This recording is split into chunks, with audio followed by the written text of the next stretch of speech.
मीराबाई नृत्य करती थी, पर मीराबाई का नृत्य कई लोगों को लगता था नाचने वाली आ गई है। कई लोग इस बात से नाराज भी रहते थे, ये नाचती हैं जहां जाए, जहां पहुंच जाए वहीं नाचती, पर जहां जाए वहीं नाचती नहीं थी मीराबाई।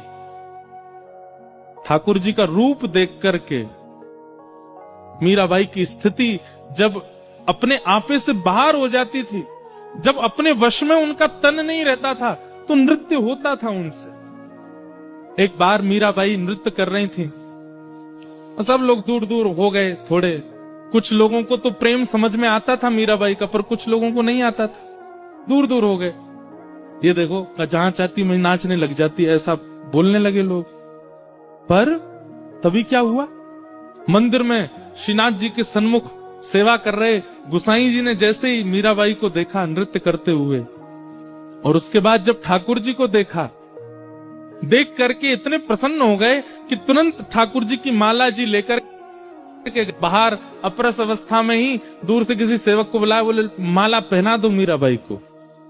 ठाकुर जी की गले की माला उतार के पहना दी मीराबाई को। अब ये दृश्य देख करके वहां खड़े लोग सब सोचने लगे, इतने बड़े बड़े महर्षि आते हैं, इतने बड़े बड़े जापक आते हैं, इतने बड़े बड़े भक्त आते हैं, उनको तो माला पहनाते नहीं, वो नाचने वाली आ गई, उसको देखो कैसे माला पहना दिया। गुसाई जी बोले, बहुत ध्यान से सुनना, गुसाई जी क्या कहते हैं। गुसाई जी कह रहे हैं तुमको नृत्य दिखाई दे रहा था, पर मैंने उस समय जो अनुभव किया वो मैं बताऊं। बोले मीरा जब नृत्य कर रही थी ना ठाकुर जी के आगे, उस समय मैंने मीरा को देखा, और मीरा को देखने के बाद जब मैंने ठाकुर जी को देखा तो प्रसन्न मुद्रा में ठाकुर जी के दांत दिखाई दे रहे थे, इतने प्रसन्न हो रहे थे। ठाकुर जी के गाल ऐसे गोल गोल हो गए थे, नेत्र जो सदा नीचे रहते हैं वो ऊपर की ओर मीरा को देखने लगे थे। ठाकुर जी की भुजाएं सीधी सी हो गई थी। एक क्षण के लिए ठाकुर जी इतने आनंद में आ गए थे।